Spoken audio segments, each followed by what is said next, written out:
പ്രിയപ്പെട്ട കൂട്ടുകാരെ, റിട്ടയർമെൻറ്റ് ലൈഫിലേക്ക് എല്ലാവർക്കും സ്വാഗതം. ഇന്ന് ഞാനൊരു കഥയാണ് വായിക്കുന്നത്. MT വാസുദേവൻ നായരുടെ ചെറിയ ചെറിയ ഭൂകമ്പങ്ങൾ എന്ന കഥയാണ്. നോക്കൂ, എനിക്ക് മനസ്സിലാവാത്തത് വേണ്ട, ഞാൻ രസം കേൾക്കണ. എല്ലാവരും വലിയ പേടിയോടെയാണ് ഇവരുടെ കാര്യങ്ങൾ പറഞ്ഞിരുന്നത്. അതൊക്കെ കേട്ട് കേട്ട് ഞാനും കുറച്ചൊക്കെ വിശ്വസിച്ചിരുന്നു. ദംഷ്ട്ര താഴ്ത്തി ഒറ്റ വലി വലിച്ചാൽ ചോര മുഴുവൻ അതിൻ്റെ വയറ്റിൽ, പിന്നെ എല്ല് ചാവച്ച് തുപ്പും. ഇതൊക്കെ പറയുന്നത് പാവം കുഞ്ഞാത്തലിനെ പറ്റിയാണ്. 2 സമയത്താണ് മേലെ പറമ്പിലൂടെ യക്ഷിയുടെ നടത്തം എന്ന് പറഞ്ഞിരുന്നു. ഉച്ചക്കാനം നോക്കി പകല്, പിന്നെ പാതിരയ്ക്ക്. പണിക്കാർക്ക് കഞ്ഞി കൊടുത്ത് അമ്മ അടുക്കളത്തളത്തിൽ വന്നു കിടക്കുന്നതിനും വലിയമ്മ കാപ്പി ഉണ്ടാക്കാൻ എഴുന്നേൽക്കുന്നതിനും ഇടയ്ക്കുള്ള സമയത്തിനാണ് ഞങ്ങളുടെ വീട്ടിൽ ഉച്ചക്കാനം എന്ന് പറയുന്നത്. എന്ത് ഭാഷയാണാവോ! ആ സമയത്ത് അക്കരേന്ന് വന്ന മുത്തശ്ശി പുറം പറമ്പിലൊക്കെ നടക്കും. ഓരോ ഇലയും വേരും ഒക്കെ പറിക്കും. മുത്തശ്ശിക്ക് മാത്രം അറിയാവുന്ന മരുന്നുകളാണ് ഇതൊക്കെ. മുത്തശ്ശി മരിക്കുന്നതിന് മുമ്പേ ഇതൊക്കെ ഇഷ്ടമുള്ള ഒരു കുട്ടിക്ക് പറഞ്ഞു കൊടുക്കും. എനിക്ക് തന്നെ, വേറെ ആർക്ക്? മുത്തശ്ശി കിടപ്പായപ്പോൾ ഞാൻ ആരും കാണാതെ ഒറ്റയ്ക്കായി നടത്താം. അപ്പം എന്തോ കണ്ട് പേടിച്ച് ആരൊക്കെയോ എൻ്റെ മേൽ കൂടിയെന്നാണ് അമ്മയും വലിയമ്മയും പറയുന്നത്. ആ ശ്രീകരം പിടിച്ച തള്ള വന്നത് മുതൽ അനർത്ഥം തുടങ്ങിയെന്ന് തേക്കുകാരൻ രാവുണ്ണി നായർ. ആ സമയത്ത് കയ്യാലമുറ്റത്ത് കൂടി മറ്റൊരു യക്ഷിയുടെ പതുങ്ങിയുള്ളൊരു പോക്കുണ്ട്. അത് ഇവരാരും അറിയില്ല. വേറെ ആരുമല്ല, വല്യമ്മയുടെ തൃപ്പൂത്രി തന്നെ, സരോജിനി ആർത്തി.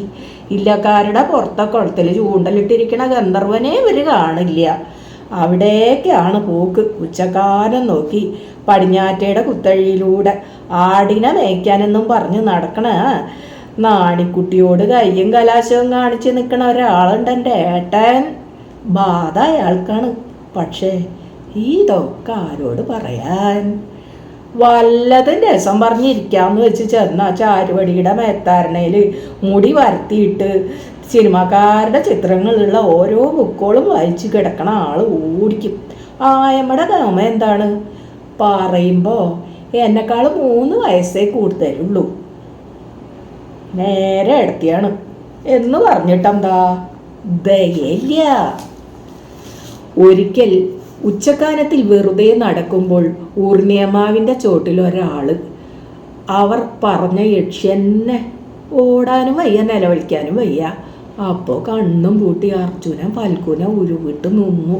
പതുക്കെ വിളി കേട്ടു, ജാനകിക്കുട്ടി.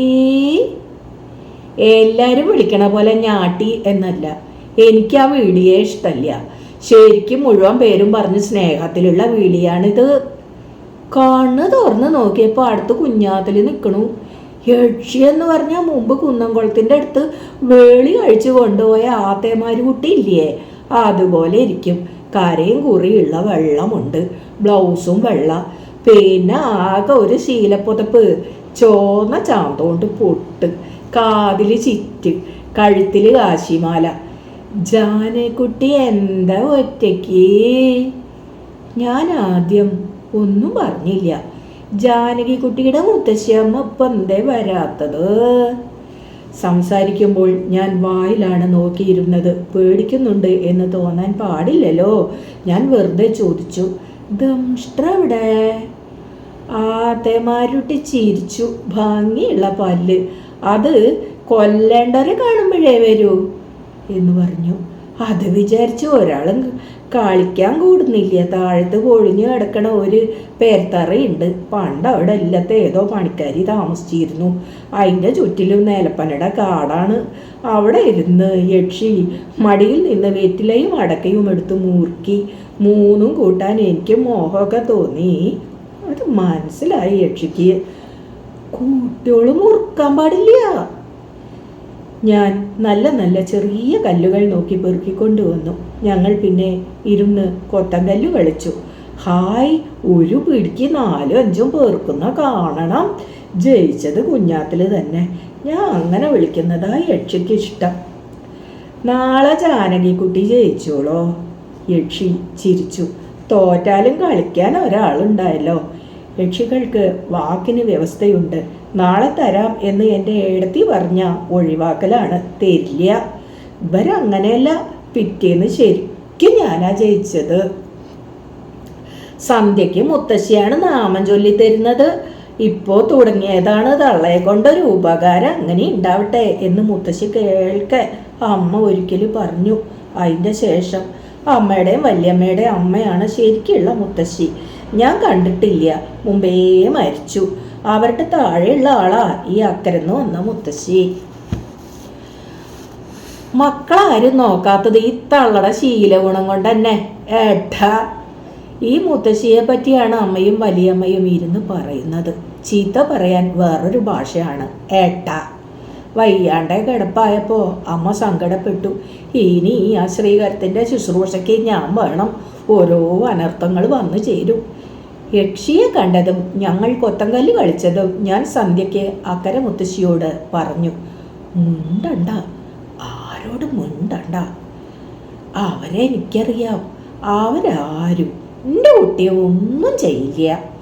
കൊത്തങ്കല്ലും അടുത്തപ്പോൾ യക്ഷിയും ഞാനും വേറെ വഴികളിൽ ചുറ്റി നടക്കാൻ തുടങ്ങി. അങ്ങനെ നടക്കുമ്പോഴാണ് കരിനീലിയെ കണ്ടത്. പറപ്പൂതം വരാറില്ലേ വേലയ്ക്ക്? അതുപോലെ മുറ്റടിക്കാനും ചാണകം വാരാനും കാളില്ലേ? കാളി കുറച്ചും കൂടി ചെറുപ്പായാൽ എങ്ങനെ ഇരിക്കും? അതന്നെ. ബ്ലൗസ് ഇടില്ല, കഴുത്ത് നിറച്ച് കല്ലുമാല, പുകല കൂട്ടി മുറുക്കിയിട്ടാവും, പല്ലൊക്കെ കറാന്ന്. കുറച്ചപ്പുറത്ത് കാഞ്ഞിരത്തിൻ്റെ ചോട്ടിൽ വന്ന് നിന്നപ്പോൾ എനിക്ക് മനസ്സിലായില്ല. കുഞ്ഞാത്തലിന് ആദ്യം ദേഷ്യാണ് വന്നത്. കരിനീലി പതുക്കെ പറഞ്ഞു തന്നു. യക്ഷിയും കരിനീലിയും ഒന്നും പറയാതെ അങ്ങോട്ടും ഇങ്ങോട്ടും ദേഷ്യത്തിൽ നോക്കി നിന്നു. അമ്മയും വലിയമ്മയും കൂടി അങ്ങനെ മത്സരിച്ച് നോക്കാറുണ്ട്. ഇതതിലും ഭയങ്കരം. തമ്മിൽ വല്ല യുദ്ധവും ഉണ്ടാവുമോ എന്നായിരുന്നു ഭയം. ഒന്നും ഉണ്ടായില്ല. തമ്പരാട്ടി എന്താ എന്നെയും കളിക്കാൻ കൂട്ടാത്തത്? നീലി ചോദിച്ചു. അപ്പോൾ എൻ്റെ ആള് കുഞ്ഞാത്തിൽ ചിരിച്ചു. വന്നോ? നീലി കളം വരച്ചു. ഓട്ടും കഷ്ണം കൊണ്ടുവന്നു. ഞങ്ങൾ 3 ആളും കൂടി വാട്ട് കളിച്ചു. അതും ഞാൻ സന്ധ്യയ്ക്ക് മുത്തശ്ശിയോട് പറഞ്ഞു. മുത്തശ്ശി ചിരിച്ച് തലയിൽ തടവി. എൻ്റെ കൂട്ടിക്ക് ഒന്നുമില്ല, ഒരനർത്ഥവും വരില്ല. ഞങ്ങൾ കളിച്ചു നടക്കുന്നതിനിടയ്ക്ക് ഒരിക്കൽ കുഞ്ഞാത്തല് ബ്രഹ്മരക്ഷസിനെ കാണിച്ചു തന്നു. പണ്ട് ഞങ്ങൾ കൊത്തങ്കല്ല് കളിച്ച തറയിൽ നിൽക്കുന്നു. മരിച്ച കുഞ്ചു നമ്പൂതിരി 3 ആള് പൊക്കം വച്ചാൽ എങ്ങനെ ഇരിക്കും? അതന്നെ. അതിൻ്റെ വഴിക്ക് പോകണ്ട, ലോഹ്യത്തിന് നിൽക്കണ്ട. നമ്മളൊന്നും ചെയ്യില്ല. ഞങ്ങളെ നോക്കിയതും കൂടി ഇല്ല. ഞങ്ങൾ കളിക്കുന്നത് മറിഞ്ഞു നിന്ന് നോക്കാൻ വേറെ ചിലരുണ്ട്. എല്ലാം നീലിയുടെ ലോഹ്യക്കാരാണ്. പറക്കുട്ടി, കരിങ്കുട്ടി, കള്ളാടി മുത്തൻ ഒക്കെ പുല്ലാനിക്കാട്ടിൽ പതുങ്ങി നിൽക്കുകയുള്ളൂ.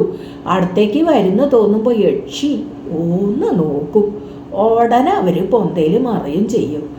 ഒരിക്കലും എൻ്റെ കാലിൽ മുള്ള് തറച്ചു, കാരമുള്ള്. അതിന് നീലി ശരിക്ക് കള്ളാടി മുത്തനെ ചീത്ത പറഞ്ഞു. കാല് കുത്തിപ്പഴുത്ത് കുട്ടി കിടപ്പിലായ ഉണ്ടല്ലോ നേന്താ ഞാൻ. പിറ്റേന്ന് ഉറുമ്പ് കടിച്ച വേദന കൂടി തോന്നിയില്ല വാക്കിന് വ്യവസ്ഥയുള്ളവർ. രാത്രി മുമ്പ് ഞാൻ അക്കരെ മുത്തശ്ശിയുടെ കൂടെ ആയിരുന്നു കിടപ്പ്. ഇപ്പോൾ അമ്മയുടെ കട്ടിലിൻ്റെ താഴെ എൻ്റെ ഏടത്തിയുടെ കൂടെയാണ്. ആയമ്മയ്ക്ക് വലിയ ഇഷ്ടമായിട്ടൊന്നും അല്ല. രാത്രി ഏടത്തി വേഗം ഉറങ്ങും. ചിലപ്പോൾ സരോജിനി ഏടത്തിയും വന്ന് പഞ്ചായത്ത് പറഞ്ഞിരിക്കൂ അമ്മ വരുന്നത് വരെ. രാത്രി എനിക്ക് ഉറക്കം വരില്ല. ഇവർ പറയുന്നത് പോലെ അതൊരു സോക്കേടല്ല, കാര്യരഹസ്യമാണ്. അസൂയ. നീലിയും കുഞ്ഞാത്തലും കൂടി രാത്രിയിലും കളിച്ച് നടക്കുന്നത് ആലോചിച്ചിട്ട് അസൂയ. ഒരിക്കൽ വാഴത്തോട്ടത്തിലൂടെ 2 ആള് എന്തോ തിന്നും കൊണ്ട് പോകുന്നത് ഞാൻ കണ്ടു. ജനലിൻ്റെ അടുത്ത് വന്ന് ഞാൻ പതുക്കെ വിളിച്ചു, കുഞ്ഞാത്തലേ, നീലി.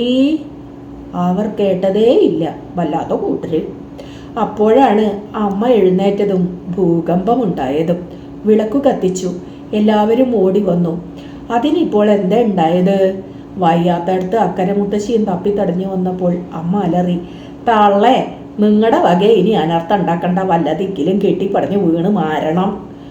പണിക്കര് ഏതായാലും സൂത്രക്കാരനാണ്.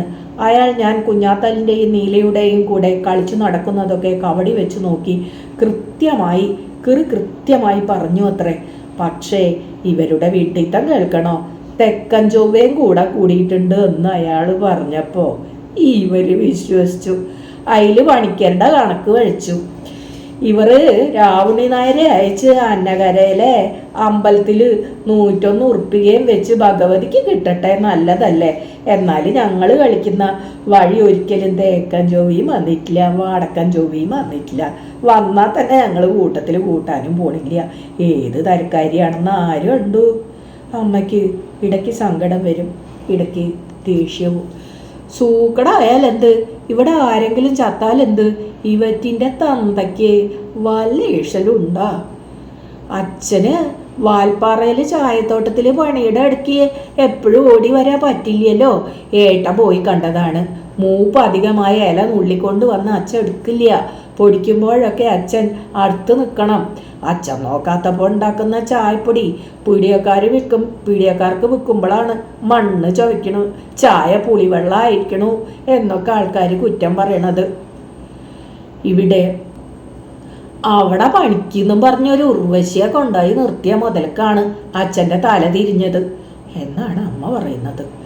അധികം കളിച്ചാലേ ഞാൻ കുഞ്ഞാത്തലിനോട് പറയും. പറയാത്തത് ദേഷ്യം വന്ന് ദംഷ്ട്രെടുത്ത് വല്ലതും ചെയ്ത ഉർവശിക്ക് മാത്രമല്ല അച്ഛനും വല്ലതും പറ്റും. അതുകൊണ്ട് മിണ്ടാതിരിക്കുക. എൻ്റെ അടുത്തിയും സരോജിനി അടുത്തിയും ഒക്കെ ഞാൻ വെറുതെ ഇരിക്കുമ്പോഴും എന്നെ തുറിച്ച് നോക്കണത് എനിക്ക് അത്ര ഇഷ്ടാവണില്ല. ഞാൻ അങ്ങോട്ടും നോക്കിയാലോ രണ്ടും പേടിച്ചു തിരിഞ്ഞ് നടക്കും. എൻ്റെയും കുറച്ച പേടിയുണ്ടല്ലേ. തല കുളിച്ചാൽ ഞാൻ ഇപ്പോഴും മുത്തശ്ശിയുടെ അടുത്ത് പോകും. തലയിൽ രാസ്നാദിപ്പൊടി തിരുമ്പണത് മുത്തശ്ശിയാണ്. വയ്യെങ്കിലും അമർത്തി തിരുമ്പും. കുറച്ച് വേദന തോന്നും. പിന്നെ പൊടിയുടെ മണമുള്ള വിരല് മൂക്കിൽ വെച്ചേരും, അത് വലിക്കണം. പിന്നെ ഒരു ജലദോഷവും വരില്ല. 2 നാഴിക നടന്ന് പഠിക്കണ്ട എന്ന് നിശ്ചയിച്ചത് അച്ഛൻ എഴുതിയിട്ടാണത്രേ. എന്നെ കൂടെ കൊണ്ടുപോണത് പത്രാസിന് കുറവാണെന്ന് തോന്നി ഈ അമ്മേ എൻ്റെ അടുത്തി അതിന് എസ് വെച്ചിട്ടുണ്ടാവും. 2 നാഴിക എന്ന് പറഞ്ഞാൽ പെരുത്ത് ഗാതം ദൂരമൊന്നുമില്ല. തെക്കേ ഇല്ലത്തൊടിയുടെ വേലി മുതൽ ആശാരിപ്പറമ്പിൻ്റെ അതിലെ പാല വരെ ഞാനും കുഞ്ഞാത്തിൽ നീലി എത്ര പ്രാവശ്യം നടന്നിരിക്കണു, ഓടിയിരിക്കണു. വെറുതെ ഇല്ലാത്ത സൂക്കടൊന്നും ആളുകൾ പറഞ്ഞുണ്ടാക്കണ്ട. ഇനി ട്യൂഷൻ വെക്കാൻ ആളെ തരുന്നുണ്ട് ഉച്ച തിരിയുന്ന നേരത്ത് എന്ന് മാത്രമല്ല, ഏത് നേരത്തും പൂരം പറമ്പിലേക്ക് പോകരുത് എന്നായി പുതിയ നിയമം. അത് പഴയ പാമ്പിൻകാവിൻ്റെ ബാക്കിയായ പൊന്തയ്ക്കടുത്ത് കുഞ്ഞാത്തൽ വന്ന നേരം നോക്കി ഞാൻ പറഞ്ഞു. അപ്പോൾ കുഞ്ഞാത്തലും നീലിയും കൂടി വീട്ടിലെല്ലാവരും ഉച്ചയ്ക്ക് ഉറങ്ങുന്ന നേരത്ത് അകത്ത് വരാൻ തുടങ്ങി. ഞങ്ങളെല്ലാ മുറികളിലും നടക്കും. ഉറങ്ങുന്നവരുടെ ഗോഷ്ഠികളൊക്കെ കണ്ട് ചിരിക്കും. കയ്യും കലാശവും കാട്ടി നിൽക്കുന്ന ഏട്ടൻ ഞങ്ങളെ തല്ലാൻ വന്നു.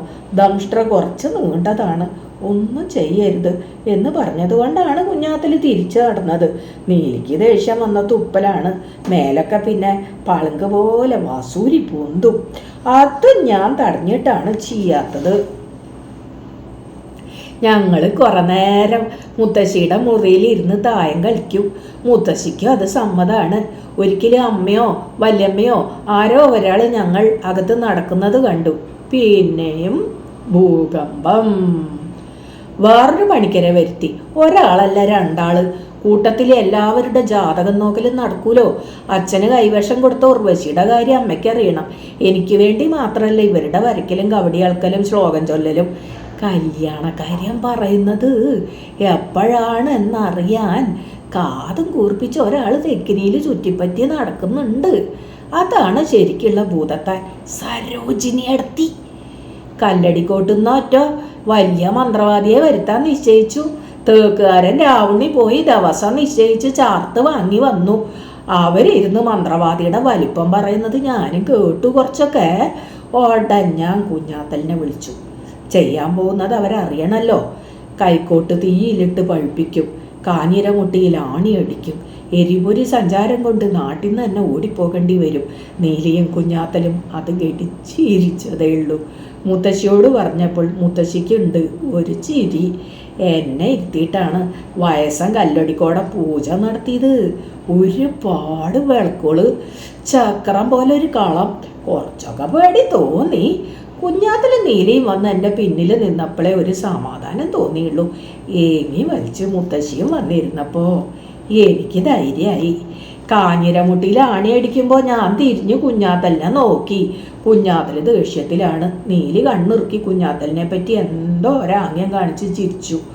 വരിക്കപ്ലാവിൻ്റെ വിറക് കത്തുമ്പോഴത്തെ ചൂട് എന്തോ ഒരു പുക. തല ചുറ്റി പിന്നാക്കം വീണപ്പോൾ കുഞ്ഞാത്തന് പിടിച്ചു ഉറക്കം വരണ പോലെ. ഒഴിഞ്ഞു, ഒക്കെ ഒഴിഞ്ഞു. ഇനി ഒന്നും ഉണ്ടാവില്ല. കല്ലടിക്കോടൻ പറഞ്ഞപ്പോൾ ഞാൻ കുഞ്ഞാത്തലിൻ്റെ മടിയിൽ കിടന്ന് ചിരിച്ചു.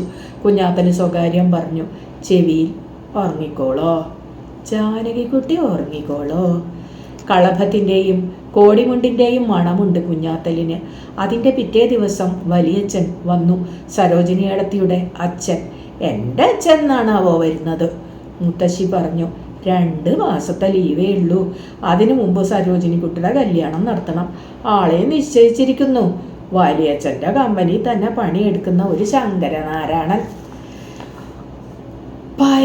പരിങ്ങി കുഞ്ഞാത്തലും നീലി സന്ധ്യക്ക് വന്നു. കല്ലടിക്കോടം വന്നുകൊണ്ട് നാട് വിട്ടുപോയി എന്നല്ല മറ്റുള്ളവരുടെ വിചാരം. ജാനകിക്കുട്ടിയുടെ പുടമൂടി കൂടി കാണാക്കി യോഗം ഉണ്ടാവോ? മുത്തശ്ശി കുഞ്ഞാത്തലിനോട് ചോദിച്ചു. കുഞ്ഞാത്തല് ആലോചിച്ചു. ഞാനും എൻ്റെ ഏടത്തിയും കൂടി മേൽ കഴുകാൻ പോകുമ്പോഴാണ് വേറൊരു പൂരം. ചൂണ്ടലിടുന്ന ഭാസ്കരൻ സരോജിനിയടത്തിയെ കുളിച്ച ചീത്ത. സരോജിനിയടത്തി കണ്ണിൽ വെള്ളം നിറച്ച് ഒക്കെ കേട്ടും കൊണ്ട് നിൽക്കണ്. ഞങ്ങളെ കണ്ടപ്പോൾ രണ്ടാളും 2 വഴിക്ക് തലയും താഴ്ത്തി ഒരൊറ്റ പോക്ക്. കല്യാണത്തിൻ്റെ താലികെട്ടലും മാലയിടലും ഒക്കെ ഭഗവതി അമ്പലത്തിൻ്റെ നടക്കല്. സദ്യ വീട്ടിൽ തന്നെ. കുഞ്ഞാത്തലിനും നീലിക്കും എനിക്കും ഒരേപോലത്തെ പാവാടയും ബ്ലൗസും കിട്ടിയിരുന്നെങ്കിൽ നല്ല രസമായിരുന്നു. വലിയച്ഛൻ വന്ന ശേഷം പിന്നെ വീട്ടിൽ തിരക്ക് തന്നെ.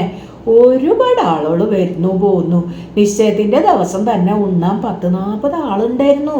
മുത്തശ്ശിക്ക് കിടക്കുന്നിടത്ത് കഞ്ഞിക്ക് പുറമെ ഇടിച്ചു പിഴിഞ്ഞ പായസം കുറച്ച് കൊണ്ടുപോയി കൊടുത്തത് ഞാനാണ്. മുത്തശ്ശിക്ക് ചുട്ടിയുള്ള ഒരു മുണ്ട് മാറാപ്പും വേണമെന്ന് പറഞ്ഞു. എത്ര വയ്യെങ്കിലും അമ്പലത്തിൻ്റെ നടക്കിൽ പോകണം, കല്യാണം കാണണം അമ്മ പറഞ്ഞു. വെറുതെ അതിനൊന്നും മെനക്കെടണ്ട. 2 ആൾ താങ്ങി പിടിക്കേണ്ടി വരും. അവള് പോകുമ്പോൾ അവിടുന്ന് നമസ്കരിക്കും. അപ്പോൾ അരിയും പൂട്ടാൽ മതി. അന്ന് പുറത്തെ കുളിമുറിയിലേക്ക് ചുവരി പിടിച്ച് നടക്കുമ്പോൾ മുത്തശ്ശി വീണു. കണ്ടില്ലേ, ഇങ്ങനത്തെ ആളാ കുന്നത്തമ്പലത്തിൻ്റെ പടി കയറി പോവാൻ നിന്നത്. മുറിയിലേക്ക് എടുത്തു കിടത്തുമ്പോൾ വലിയമ്മ വലിയച്ഛനോട് പറഞ്ഞു, ഇതിൻ്റെ ഇടയിൽ ഈ പ്രായത്തിൽ വീണാൽ പിന്നെ എണീക്കലില്ല. എല്ലാം അറിയുന്ന ഒരാളുണ്ടല്ലോ, തേക്കുകാരൻ രാവുണ്ണി, അയാളുടെ വക. മുത്തശ്ശിക്ക് രാത്രി വല്ലാത്ത പനി, ഛർദി. പടിഞ്ഞാറങ്ങാടിയിൽ നിന്ന് ഡോക്ടറെ കൊണ്ടുവന്നു. ചന്ദനം കൊണ്ട് ഗോപി തൊട്ട ഒരു ഡോക്ടർ. മുത്തശ്ശി ഞരങ്ങിക്കൊണ്ട് കിടക്കുമ്പോൾ ഞാൻ പതുക്കെ ചെന്ന് നോക്കി. സാരല്ല മുത്തശ്ശി പറഞ്ഞു. മുത്തശ്ശിയെ നോക്കാൻ വീട്ടിലുള്ളവരറിയാതെ എൻ്റെ ചങ്ങാതിമാരും ഇടയ്ക്ക് വന്നു. എല്ലാം വിറ്റ് തൊലച്ച് മക്കളെ കൊത്തി ആട്ടിയില്ലേ അശ്രീകരം. വയ്യാത്ത കാലത്ത് വന്നു പറ്റാൻ കണ്ടത് ഇവിടെ. വലിയച്ഛൻ മുറ്റത്ത് നടന്നുകൊണ്ട് കാണാൻ വന്നവരോട് പറഞ്ഞു. മഹോദര രാവുണ്ണിയാർ പറഞ്ഞു. ആസ്പത്രിയിൽ കൊണ്ടുപോവാ നല്ലതെന്ന് ഡോക്ടർ പറഞ്ഞു. ഇപ്പോൾ ജലദോഷം വന്നാലും അയാൾ ആസ്പത്രിയിലേക്ക് വിടും, അതിന് കമ്മീഷനുണ്ട്. അതിൻ്റെ ഇടയിലാണ് വലിയമ്മ പറഞ്ഞത്, ഈശ്വരാ തള്ള ഇതിൻ്റെ ഇടയിൽ എങ്ങാനും തീർന്നാലോ. തീർന്നാൽ തീരട്ടെ, നേരെയുള്ള മുത്തശ്ശിയൊന്നല്ലല്ലോ. എന്നാലും തറവാട്ടിൽ ഇപ്പോൾ പ്രായം ചെന്നിരിക്കുന്ന ആളാണ് എന്ന സ്ഥാനമുണ്ട്, പൂലയുണ്ട്. മുത്തശ്ശിയും മുത്തശ്ശിയുടെ ജ്യേഷ്ഠത്തിയും തമ്മിൽ എന്താണ് വ്യത്യാസം? രാവുണ്ണി നായർ ബോംബെയിൽ പണിയെടുക്കുന്ന വലിയച്ഛന് അറിയാത്ത ചില കാര്യങ്ങൾ പറഞ്ഞു കൊടുത്തു. വലിയമ്മയും വലിയച്ഛനും പോയി പണ്ടങ്ങൾ വാങ്ങി വന്നു. തൃശ്ശൂർക്കാർക്കേ പണ്ടങ്ങളുടെ വേഷം അറിയൂ. ഞാനും എല്ലാം കണ്ടു. എൻ്റെ അടുത്തേക്ക് അതിൽ ചിലതൊക്കെ കഴുത്തിലും മാർത്തും വെച്ചു നോക്കി. ഇത്തിരി നേരം ഞെളിയാനും തരം കിട്ടി. ഇതൊക്കെ പുറത്ത് നിരത്തി വെച്ച നേരത്ത് കുഞ്ഞാത്തലും നീലിയും വരണേ എന്ന് ഞാൻ പ്രാർത്ഥിച്ചു. അവർ വന്നത് പിന്നെ രാത്രിയിലാണ്. പണ്ടങ്ങളുടെ ഭംഗി പറഞ്ഞപ്പോൾ കുഞ്ഞാത്തലിന് വലിയ അത്ഭുതമൊന്നും തോന്നിയില്ല. പക്ഷല്ലേ, എത്ര പണ്ടങ്ങൾ വേണമെങ്കിലും മിനിറ്റ് വെച്ച് വരുത്താം. അതുകൊണ്ടാവും കുഞ്ഞാത്തലിൻ്റെ കഴുത്ത് തന്നെ ശീലപ്പൊതപ്പോണ്ട് കാണില്ല. നീലിക്ക് സ്വർണം തന്നെ വേണ്ട, വലിയ വലിയ കല്ലുമാല മതി. നടക്കുമ്പോൾ കിലുങ്ങണം. അതാ ഞങ്ങൾക്ക് പറഞ്ഞത്, നീലി പറഞ്ഞു. ആര് പറഞ്ഞത്? അതാ നിയമം. ഗോപി തൊട്ട ഡോക്ടറുടെ ഷീട്ടുപ്രകാരം വാങ്ങിയ മരുന്നൊന്നും തന്നെ മുത്തശ്ശി കഴിക്കുന്നില്ല. അത് കണ്ടുപിടിച്ചത് ഏട്ടനാണ്. അപ്പോൾ കുഞ്ഞമ്മ ഇതിനെ വരുത്തി. വീട്ടിൽ വരുന്നവർ ചിലരൊക്കെ മുത്തശ്ശി കിടക്കുന്ന ചെറിയ മുറിയുടെ വാതിൽക്കൽ വന്ന് എത്തി നോക്കി. പട്ടാമ്പിയിൽ നിന്ന് വന്ന ഒരു തള്ളയും മകളും മുത്തശ്ശിയോട് പറഞ്ഞു, ഇനി അധികം കഷ്ടപ്പെടുത്താണ്ടേ ഒരു നല്ല വഴിക്ക് കൊണ്ടുപോണേ എന്ന് പ്രാർത്ഥിച്ച് കിടന്നോളോ. കുട്ടികൾ കഴിയുന്നതൊക്കെ ചെയ്യുന്നുണ്ടല്ലോ. ഞാൻ വാതിൽക്കൽ നിൽക്കുന്നുണ്ട്. തള്ള പുറത്തു വന്നപ്പോൾ എന്നെ ഒന്ന് തുറച്ചു നോക്കി. കുഞ്ചിക്കുട്ടിയുടെ രണ്ടാമത്തെ മകളല്ലത്? കൂടെയുള്ള ചുവന്ന സാരി ചുറ്റിയ സ്ത്രീ പറഞ്ഞു. ആ, ഇവക്കിപ്പോൾ അങ്ങനെയുണ്ട്, ഭേദമുണ്ടെന്നാ പറഞ്ഞത്. ഞാൻ മുത്തശ്ശിയുടെ കട്ടിലിൻ്റെ കാൽക്കൽ മുറവുമായി ചെന്നിരുന്നു. വീട്ടിൽ തിരക്ക് കൂടിയപ്പോൾ ചെറിയ പണികൾ എന്നെ ഏൽപ്പിക്കുന്നുണ്ട്. മച്ചിലെ വിളക്ക് തുടയ്ക്കാൻ, ചെറുപയറിലെ കല്ല് പെറുക്കൽ. കുഞ്ഞാത്തലും നീലിയും വന്നാൽ അധികം സംസാരിച്ച് നിൽക്കാൻ പറ്റുന്നില്ല. ബോംബെയിൽ താമസിക്കാൻ പോകുന്നതുകൊണ്ട് സരോജിനി അടുത്തിയെ എൻ്റെ അടുത്ത് മുറി ഹിന്ദി പഠിപ്പിക്കാൻ തുടങ്ങിയിട്ടുണ്ട്. അതിൻ്റെ പ്രയോഗം എൻ്റെ നേർക്കാണ്. ഞാട്ടി ബഹർ ജാ, ജാട്ടി ഇതർ ആ. ആകെ ഒരു പൂരം തന്നെ.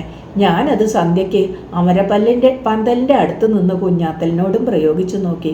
കുഞ്ഞാത്തലേ ഇതറാ, നീലി ഇതറാ. എടി നോക്കുമ്പോ ഏട്ടൻ ഇനി ഓരോന്ന് തുടങ്ങിയാണ്ടല്ലോ ചെവിട്ട് ഞാൻ അടിച്ചു പൊളിക്കും. എന്താ എന്താ? ഓടിയെത്തി അമ്മ. ബാക്കി വല്ല കാശും ഉണ്ടെങ്കിൽ അതും കൂടി തീരുന്നല്ലോ. അതിനുള്ള വഴി ഉണ്ടാക്കുന്നുണ്ട് ഈ ശ്രീകരം. പോ, നേരല്ലാത്ത നേരത്ത് പുറത്ത് നിൽക്കണ്ടേ, പോ എന്നോട് അമ്മ കൽപ്പിച്ചു. സാരമില്ല എന്ന് കുഞ്ഞാത്തലിനോട് സൂത്രത്തിൽ ആംഗ്യം കാണിച്ച് ഞാൻ നടന്നു. അന്നു രാത്രി അച്ഛൻ വരുമെന്ന് കേട്ടിരുന്നു. വന്നില്ല. അതൊരു ചെറിയ ബഹളം. ലീവില്ലാത്തത് കൊണ്ട് കല്യാണത്തിൻ്റെ സമയത്തേ എത്തൂ. അന്ന് തന്നെ മടങ്ങും ചെയ്യും. കത്ത് വന്നു. ബഹളം പിന്നി. ഉർവശിക്ക് ശാപം. വരുന്നവരെ സൽക്കരിക്കല്, വലിപ്പം പറയല്, വണ്ടം കാണിക്കല്, വാങ്ങിയ സാരികളുടെ മുന്താണി കാണിക്കല്. നേരത്തിന് എനിക്ക് വല്ലതും കിട്ടുന്നുണ്ടോ? മുത്തശ്ശിക്ക് വല്ലതും കൊടുക്കുന്നുണ്ടോ എന്ന ചിന്ത ഒരാൾക്കില്ല. തിരക്കല്ലേ. എനിക്ക് ഭയങ്കര ദേഷ്യം തോന്നി. രാത്രി സർക്കിട്ടിന് പോകുമ്പോൾ തെക്കേ തളത്തിൻ്റെ കുത്തഴിയിൽ വന്ന് കുഞ്ഞാത്തൽ നോക്കിയപ്പോൾ ഞാൻ പതുക്കെ ചോദിച്ചു, എവിടെ ദംഷ്ട്ര? എല്ലാറ്റിൻ്റെയും ചോര കുടിച്ചു വിട്ടുക വേണ്ടത്. വേണോ? കൊല്ലണ്ട, ഒന്ന് പേടിപ്പിച്ചു വിട്ടാ മതി. ആലോചിക്കട്ടെ എന്ന ഭാവത്തിൽ കുഞ്ഞാത്തല് മുടി കുടഞ്ഞിട്ട് യക്ഷിയായി അകത്ത് കിടക്കുന്നവരെയൊക്കെ ഒന്ന് നോക്കി ചിരിച്ചു. 3 ദിവസം മുമ്പേ കല്യാണത്തിന് വന്നു കൂടിയിരിക്കണു. വലിയച്ഛൻ വന്ന ശേഷം സരോജിനി അടുത്ത് എൻ്റെ അമ്മയുടെ മുറിയിലാണ് കിടപ്പ്. എൻ്റെ കോസർ ഇങ്ങോട്ട് മാറ്റി. ഹിന്ദി പറഞ്ഞ് പഠിക്കട്ടെ. ഞാൻ വിചാരിച്ചാൽ വേണ്ട. രാത്രി എന്തോ ഒച്ച കേട്ട് ഉണർന്നു. തിരക്ക്, ബഹളം. വേഗം വായുഗുളിക എടുക്ക്. ആരുടെയോ കൽപ്പന. വേഗം വായുഗുളിക എടുക്ക്. ആരുടെയോ കൽപ്പന. കല്യാണം കഴിഞ്ഞ് കിട്ടുന്നതുവരെ ഒന്നും വരുത്തരുത് എന്ന വലിയമ്മയുടെ പ്രാർത്ഥന. മുത്തശ്ശിക്ക് വീണ്ടും വയ്യാതായിരിക്കുന്നു അത്രേ. ഈ ബഹളത്തിലും ചിലരൊക്കെ പോത്തുപോലെ കിടന്നുറങ്ങുന്നു. ഞാൻ എഴുന്നേറ്റ് വേഗം മുത്തശ്ശിയുടെ മുറിയിലേക്ക് പോയി. വാതിൽക്കൽ എന്നെ കണ്ടപ്പോൾ അമ്മ ഓടിച്ചു. പോയി കിടന്നോ, നിന്നെ ആരും വിളിച്ചില്ല. പിറ്റേന്ന് പന്തലിൻ്റെ പണി കഴിഞ്ഞു. അടുക്കള മുറ്റത്ത് ദേഹണ്ണക്കാർക്ക് നെടുമ്പുരി ഉണ്ടാക്കി. കോവിലകത്തു നിന്നുള്ള വലിയ ചെമ്പുകളും വട്ടളവും എത്തി. വലിയമ്മ തുന്നാൻ കൊടുത്ത എൻ്റെ പാവാടയും ബ്ലൗസും എത്തി. കളറ് അത്ര ഇഷ്ടമായില്ല, എന്നാലും തുണി നന്ന് പട്ടാ. ഇതൊക്കെ വാങ്ങിത്തരണതേ നല്ല കുട്ടിയായി ആളുകളെ കൊണ്ട് പറയിപ്പിക്കാതെ ഇരിക്കാനാണ്, മനസ്സിലായോ? വലിയമ്മ എൻ്റെ തല തടവി. ഞാൻ ഇനി എന്തായാലും കമ എന്നൊരക്ഷരം പറയില്ല, ഉറപ്പിച്ചതാണ്. അവർ കുഞ്ഞാത്തലും നീലിയും എന്തൊക്കെ പുതിയ കളികളാണ് അവ കളിക്കുന്നത്. ഈ വഴിക്കേ കാണുന്നില്ല. ഈ ബഹളം കണ്ടാൽ തന്നെ ആരും ഇവിടേക്ക് തിക്കി തിരക്കി വരില്ല. മുത്തശ്ശിയുടെ മുറിയിൽ മൂത്രത്തിൻ്റെ മണം. മുത്തശ്ശി ശ്വാസം വിടുമ്പോൾ വല്ലാത്ത ശബ്ദം. തലയിളക്കി അടുത്തു വരാൻ ആംഗ്യം കാട്ടി. ഞാൻ അടുത്തു ചെന്നു നിന്നു. വലിയച്ഛനും രാവുണ്ണിയും വാതിൽക്കൽ വന്നു നോക്കി. പന്തലിൻ്റെ വിധാനം കഴിഞ്ഞപ്പോൾ പാടത്തേക്ക് കോളാമ്പി വെച്ച് പാട്ട് പാടിക്കാൻ തുടങ്ങി. ഒരു കോളാമ്പി കുന്നിൻ പുറത്തേക്കുമുണ്ട്. പുറം വിളപ്പിലിരുന്ന് എൻ്റെ ചങ്ങാതിമാരും കേൾക്കട്ടെ. 2 ബസ്സിലും 3 കാറിലുമാണത്രേ കല്യാണക്കാർ വരുന്നത്. അവർ നിരത്തിലിറങ്ങുന്നിടത്ത് ഏട്ടൻ നിൽക്കണം. അവിടെ നിന്ന് നേരെ അമ്പലത്തിലേക്ക്. ആലിൻ്റെ ചോട്ടിൽ നാദസ്വരക്കാർ റെഡി ഉണ്ടാവും. ദാഹണ്ണക്കാരോട് രാവുണ്ണി പറഞ്ഞു. 9:30 ഇവിടെ എല്ലാവരും എത്തും. 10 ആദ്യത്തെ പന്തിക്ക് ഇല ഇടണം. എന്താ എമ്പ്രാന്തിരിയെ, റെഡിയല്ലേ? ഓ. രാത്രി മുഴുവൻ പുറത്ത് ദേഹണ്ണക്കാരുടെ ശബ്ദം. കിടക്കാനേ സ്ഥലമില്ല. അകത്ത് മുത്തശ്ശിയുടെ കിടപ്പ് കണ്ടപ്പോൾ രാവിലെ അമ്പലത്തിലേക്ക് കല്യാണത്തിന് വരാനൊന്നും കഴിയും എന്ന് തോന്നിയില്ല. പോണേന് മുമ്പേ ഒന്ന് കാല് തൊട്ട് തൊഴുതോ. മുത്തശ്ശിയുടെ സ്ഥാനമുള്ളതല്ലേ. ഒരു മുണ്ടും കാക്കല് വെച്ചോ. അതുകൊണ്ട് വലിയ ഉപകാരമൊന്നും ഉണ്ടാവില്ല. എന്നാലും അമ്മ സരോജിനി ഏടത്തിയോട് നല്ല വാക്കുകൾ പറഞ്ഞു കൊടുത്തപ്പോൾ രാവുണ്ണി നായരുടെ വക ചിരി. കോടിയുടെ ആവശ്യമുണ്ടാവും, നല്ല വേണ്ട. രാവിലെ നേരത്തെ എഴുന്നേറ്റ് കുളിച്ച് പുതിയ പാവാട കാണിക്കാൻ കുഞ്ഞാത്തലിൻ്റെ അടുത്തേക്ക് ഒന്ന് ഓടിപ്പോവാൻ നിശ്ചയിച്ചതാണ്. എണീറ്റ് വന്നപ്പോൾ കണി രാവുണ്ണി നായരെ. ചതിച്ചല്ലോ കുഞ്ഞുകുട്ടിയമ്മേ. എല്ലാവരും കൂടി മുത്തശ്ശിയുടെ മുറിയിലേക്ക് ഓടി. വലിയച്ഛൻ ഓടി വന്നു. കഴിഞ്ഞു. മിണ്ടണ്ട, പുറത്തൊറ്റ കുട്ടി അറിയണ്ട. സദ്യ കഴിഞ്ഞ് അവർ ബസ് കയറിയിട്ട് അറിഞ്ഞാൽ മതി, മനസ്സിലായില്ലേ? പുറത്തൊരു കുട്ടി. എന്നിട്ട് നോക്കിയത് എന്നെയാണ്. വലിയച്ഛന് ദേഷ്യം. വലിയമ്മ വിളിച്ചു. വാ ഡാട്ടി, ഇവിടെ വാ, പറയട്ടെ. ഞാൻ അടുത്തേക്ക് ചെന്നു. മുത്തശ്ശിക്ക് തീരെ വയ്യ. ഇനി ആ മുറിയിലേക്കൊന്നും പോണ്ട. കുളിച്ച് വേഗം ഡ്രസ്സ് ചെയ്തോ, അച്ചപ്പെത്തും. പോ. അവൾക്കൊന്നും അറിയില്ല. രാവുണ്ണി, താൻ ഇവിടെ തന്നെ. പുറത്തറിഞ്ഞാലൊക്കെ നിർത്തി വെക്കണ വരെ പറയാൻ ആളുണ്ടാവും. അതിന് ശാസ്ത്രം ഉണ്ടാവും. തനിക്ക് മനസ്സിലാവുന്നുണ്ടോ? ഓ. ഞാൻ ഒരുങ്ങി. ഒരു നീല റിബൺ കെട്ടിത്തന്നു ഏടത്തി. പാതിരയ്ക്ക് എപ്പോഴോ തുടങ്ങിയതാണ് സരോജിനിയടുത്തെ ചമയ്ക്കൽ. തലയിൽ ഒരു ജോട് പൂവും വെച്ച് കെട്ടാൻ തന്നെ 4 ആൾ വേണം.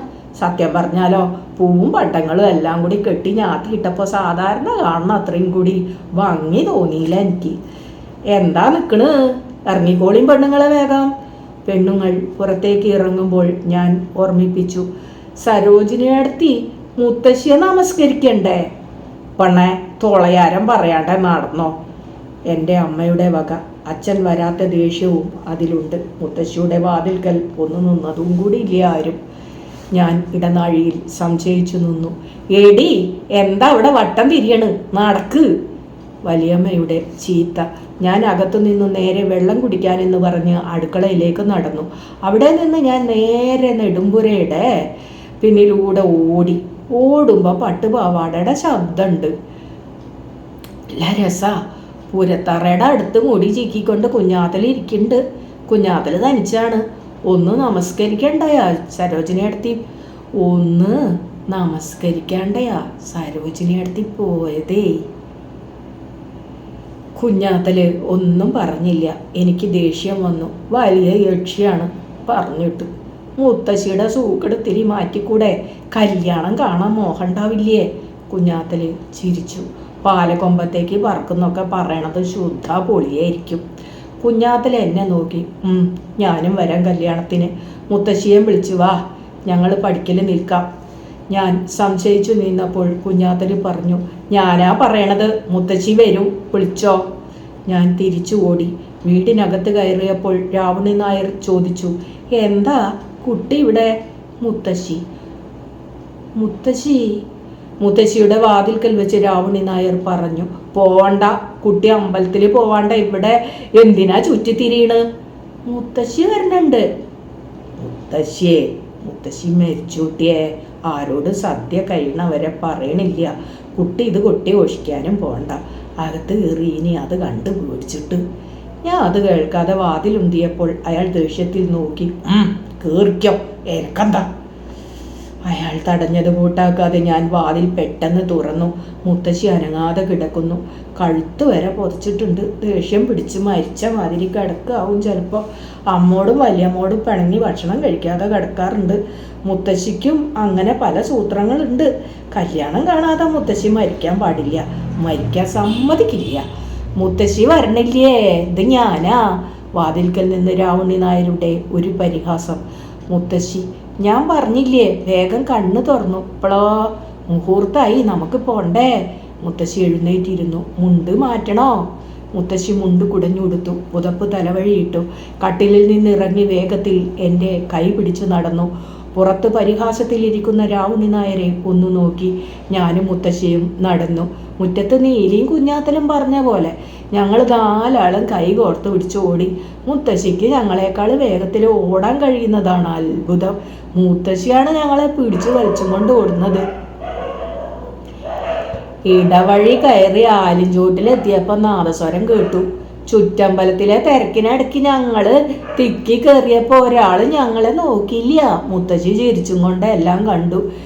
എത്തിയത് നല്ല നേരം, മാലയിടാൻ തുടങ്ങുന്നേ ഉള്ളൂ. താലി കെട്ടിക്കഴിഞ്ഞപ്പോൾ അരിയും പൂവും ഇടാൻ എല്ലാവരും കൂടി. മുത്തശ്ശി എന്നെ നോക്കി. ഒരു പിടി ഞാനും വാരിയെടുത്ത് മുത്തശ്ശിക്ക് കൊടുത്തു. കുഞ്ഞാത്തലിനോട് ചോദിച്ചു, വേണോ? അപ്പോൾ കുഞ്ഞാത്തലിൻ്റെ നോട്ടം എന്നെയല്ല, സരോജിനിയെ അടുത്തിയെ. മാലയിട്ട ആളെ കണ്ണിൽ നിന്ന് പുക വരുന്നത് പോലെ ദംഷ്ട്ര വലുതാകുന്നു. പൂച്ചെണ്ടും പിടിച്ച് സരോജിനി അടുത്തിയെ മുട്ടി നിന്ന് ഫോട്ടോവിന് ചിരിക്കുന്ന ആളെ നേരെ കുഞ്ഞാത്തൽ ചാടുന്നത് കണ്ടപ്പോൾ ഞാൻ ഓർക്ക നിലവിളിച്ചു പോയി. പിന്നെ കുറെ നേരത്തേക്ക് എനിക്കൊന്നും ഓർമ്മയില്ല. ഞാൻ കിടക്കുന്നിടത്ത് സരോജിനി അടുത്തിയും കല്യാണം കഴിച്ച ഏട്ടനും നിൽക്കുന്നത് കണ്ടപ്പോഴേ സമാധാനമായുള്ളൂ. അപ്പോൾ കുഞ്ഞാത്തൽ ഒന്നും ചെയ്തില്ല. സുഖക്കേട് മാറിയാൽ അവരുടെ വീട്ടിലേക്ക് വരാൻ ക്ഷണിച്ചു. വയ്യെങ്കിൽ നീ എന്തിനാ ഒറ്റയ്ക്ക് ഓടി വന്നത്? വലിയമ്മ ചോദിച്ചു. ഒറ്റയ്ക്കല്ല, മുത്തശ്ശിയും വന്നു. പിന്നെ ഭഗവാനെ ഭഗവാനെ, അമ്മ നാമം ജപിച്ചു. രാവുണ്ണിയാരോട് ചോദിച്ചു നോക്കൂ, രാവുണ്ണിയാർ കണ്ടതല്ലേ. പെണ്ണിന് ഓരോ ഭ്രമം തോന്നുക. ഞാൻ എന്ത് പറഞ്ഞാലും ഇല്ലാത്തത് ഉണ്ടാക്കി പറയലാണ്. കളമല്ല എന്ന് മനസ്സിലാവട്ടെ എന്ന് കരുതി മുത്തശ്ശി വന്നതും കല്യാണം കണ്ടതും അരിയും പൂവ് എറിഞ്ഞതും ഒക്കെ പറഞ്ഞപ്പോൾ എല്ലാവരും തമ്മിൽ നോക്കി. ചില സ്വകാര്യം പറച്ചില്. പിന്നെ കല്യാണക്കാരും സരോജിനി അടുത്തി ഒക്കെ പോയതിന് ശേഷമാണ് മുത്തശ്ശി മരിച്ച വിവരം പറഞ്ഞത്. ഇനി മരിച്ചോട്ടെ, എന്നാലും കല്യാണം കണ്ടല്ലോ. കല്യാണം കഴിയുന്നത് വരെ മരിച്ചില്ലല്ലോ. അത് കുടുംബത്തോട് സ്നേഹമുള്ള തള്ളയായതുകൊണ്ടാണെന്ന് അകത്ത് അടിച്ചു വരാൻ വന്ന പെണ്ണുങ്ങൾ. രാവുണി നായർ മുത്തശ്ശിയുടെ മുറിക്കകത്ത് നിന്ന് വന്ന് ഒറ്റ നിലവിളി. എന്താ എന്താ? അപ്പുറത്തെ ബഹളമൊക്കെ എനിക്ക് കേൾക്കാം. കുളിപ്പിച്ച് കിടത്തിയത് ഞാനല്ലേ. തള്ളയുടെ കയ്യിൽ വെള്ളരിയും തുളസിപ്പൂവും. ഇപ്പളാ ഞാൻ പറഞ്ഞപ്പോൾ ഇവർക്ക് വിശ്വാസമായില്ല. കുട്ടിയുടെ മീതെ കയറിയിട്ടുണ്ട് പറഞ്ഞത് കേട്ടില്ലേ? ആരും മീതെ കയറിയതല്ല, ഞങ്ങൾ ഒരുമിച്ച് കൈ കോർത്ത് പിടിച്ചു പോയതാണ്. ചത്താലും വിട്ടുപോയില്ല എന്ന ലക്ഷണം അത്. മണ്ണാനെ വരുത്തി ചുടലയിൽ ഒരു ക്രിയ ചെയ്യുന്ന കാര്യം രാവുണി നായർ പറഞ്ഞു തുടങ്ങി. അല്ലെങ്കിൽ പിന്നെയും ചുറ്റിപ്പറ്റി നിൽക്കും. ഞാൻ കണ്ണടച്ചു കിടന്നു കുറച്ചു നേരം. അപ്പോൾ കുഞ്ഞാത്തലും നീലിയും കടന്നു വന്നു. കണ്ണ് തുറക്കാതെ തന്നെ അവരുടെ മണം കേട്ടാൽ അറിയാം. ഞാൻ മിണ്ടിയില്ല. വേണ്ടാത്ത നേരത്ത് ദംഷ്ട്ര കാണിച്ച ആളുകളെ പേടിപ്പിക്കൽ എൻ്റെ അടുത്ത് വരണ്ട. കളിക്കാൻ ഇനി ഞാൻ കൂടില്ല. എൻ്റെ അടുത്ത് വരണ്ട, പൊയ്ക്കോളി. ഞാൻ മിണ്ടിയില്ല. അവർ തല താഴ്ത്തി പോകുന്നത് കണ്ണു തുറക്കാതെ തന്നെ ഞാൻ കണ്ടു. മുത്തശ്ശിക്ക് ചെറിയ ഒരു മാവിൻ തൈയാണ് വെട്ടിയത്. പേരിന് മതിയത്ര. കല്യാണത്തിൻ്റെ വർഗ്ഗം ഇഷ്ടം പോലെ ബാക്കിയുണ്ട്. കിടക്കുന്നിടത്ത് നിന്ന് മുത്തശ്ശിയെ താങ്ങിക്കൊണ്ടു പോകുന്നത് ഒരു മിന്നാട്ടം കണ്ടു. മുത്തശ്ശി പോകാതെ ഇവിടെ ചുറ്റിപ്പറ്റി നടക്കുമെന്നല്ലേ രാവണ്യായർ പറഞ്ഞത്? ഞാൻ എഴുന്നേറ്റു.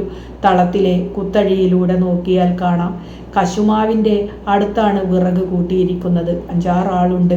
മുത്തശ്ശിയെ താങ്ങി പിടിച്ച് കിടത്തി മീതെ വിറക് വെച്ച് തീ കത്തിച്ചപ്പോൾ എന്തൊരു ചൂടായിരിക്കും. അരുത്, അയ്യോ അരുത്.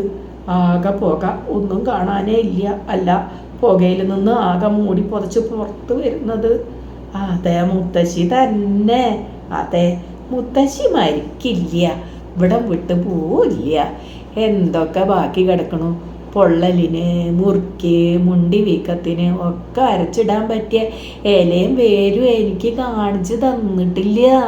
മുത്തശ്ശിയുടെ പുതപ്പ് വലിയ വെള്ളച്ചിറകുകൾ ആയി പറന്നുകൊണ്ടാണ് വരുന്നത് നേരെ മുറ്റത്തേക്ക്. ഞാൻ നോക്കുമ്പോൾ മുത്തശ്ശി എൻ്റെ കട്ടിലിൽ. ഞാൻ അടക്കി ചിരിച്ച് മുത്തശ്ശിയെ കെട്ടിപ്പിടിച്ചു. മരിച്ചു എന്ന് നടിച്ച് പിന്നെ ആളുകളെ വിഡ്ഢിയാക്കില്ലേ എന്ന് ചോദിച്ചപ്പോൾ മുത്തശ്ശി പതുക്കെ ചിരിച്ചു.